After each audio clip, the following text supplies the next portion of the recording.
Pada zaman dahulu, Nusantara dikenal sebagai wilayah yang kaya dan strategis. Letaknya berada di jalur perdagangan antara India dan Cina. Di tengah kehidupan masyarakat yang masih memegang kuat tradisi nenek moyang, muncul rasa penasaran sekaligus keraguan terhadap ajaran yang datang dari luar tersebut.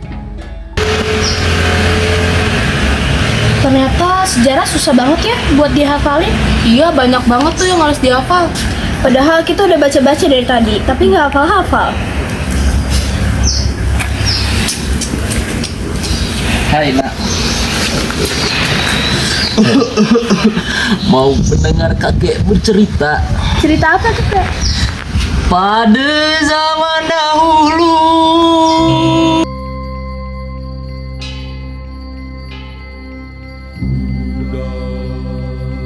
Saya baru saja datang dari pelabuhan. Saya melihat banyak para pedagang India di sana dan mereka menyebarkan ajaran baru tentang hidup mereka. Ajaran baru? Seperti apa maksudnya? Dengan mereka sering berinteraksi dengan warga lain dan juga mereka tinggal di sana. Benar, ajaran itu mengajarkan kita tentang hidup yang baik, tentang perbuatan yang akan kembali kepada kita. Tapi kita sudah punya kepercayaan sendiri. Apakah kita harus mengikuti ajaran tersebut? Tidak harus langsung mengikuti, tetapi tidak ada salahnya bukan jika kita mendengarkan dan memahaminya. Menurut saya, selama itu tidak memaksa, kita bisa belajar saja dulu. Saya masih merasa takut. Bagaimana kalau ajaran tersebut menghilangkan tradisi kita? Dan semua perubahan itu buruk. Bisa jadi kita justru mendapatkan hal baik dari sana.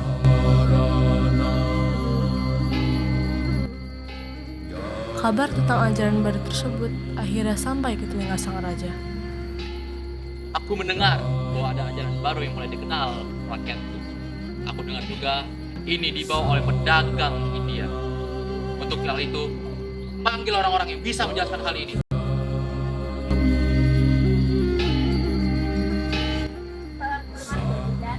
Saya datang untuk menyampaikan ajaran yang kami bawa.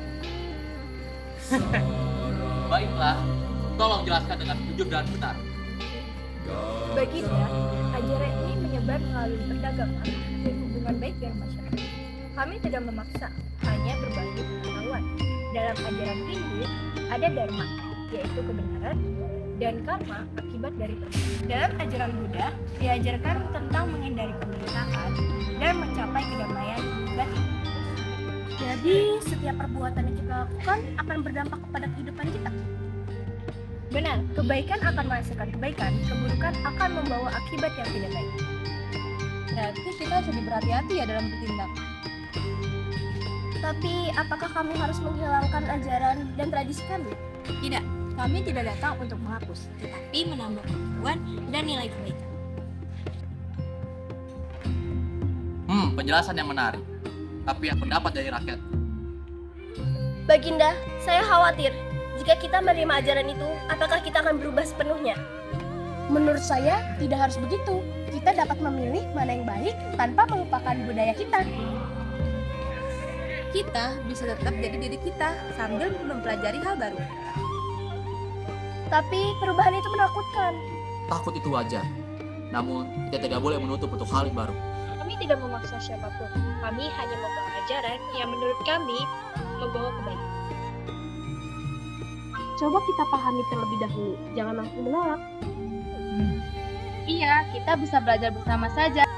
Baiklah, saya akan mendengarkan lebih lanjut.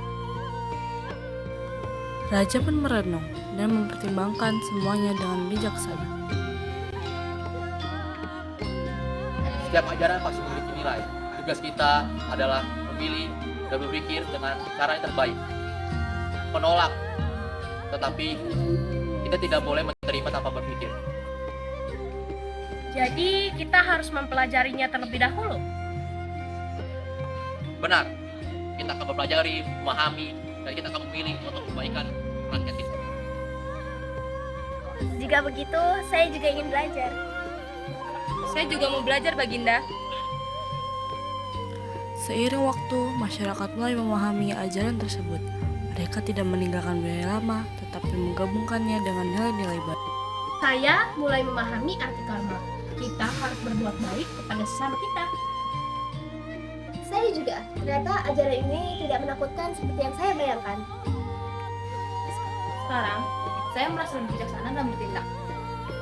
Kebaikan akan selalu membawa kedamaian dan hidup. Sekarang saya mengerti. Kita tidak kehilangan budaya kita, tetapi kita menjadi lebih bijaksana. Akhirnya, Raja mengambil keputusan setelah melihat perubahan positif di masyarakat. Dengan kebijaksanaan, saya menerima pelajaran ini. Tapi kita tidak boleh melupakan ajaran kita. Kami setuju, Baginda. Semoga kebaikan selalu menyertai negeri ini. Jadi begitulah ceritanya anak-anak sekalian. Oh, makasih ya Kay udah ceritain. Sekarang kita jadi ngerti. Kalau hiburan budaya itu perannya sangat penting bagi Indonesia. Tidak ada masalah anak muda. Ya udah, kakek izin pamit dulu ya. Permisi.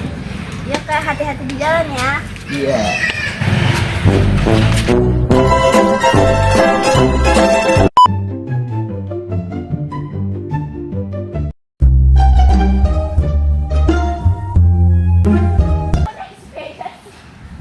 Nah, ini kendaraan paling mahal zaman itu. Kita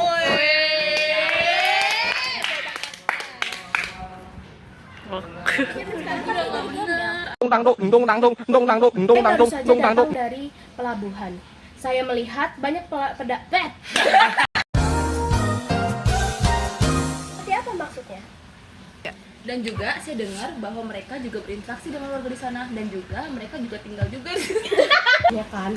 Tidak ada salahnya. Tidak harus tidak harus. Aduh Pak. Apa banget sih? Ntar keluar tuh efek-efeknya ntar gue bikin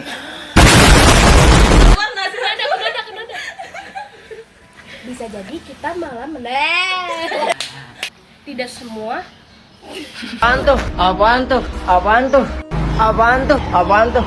Apa?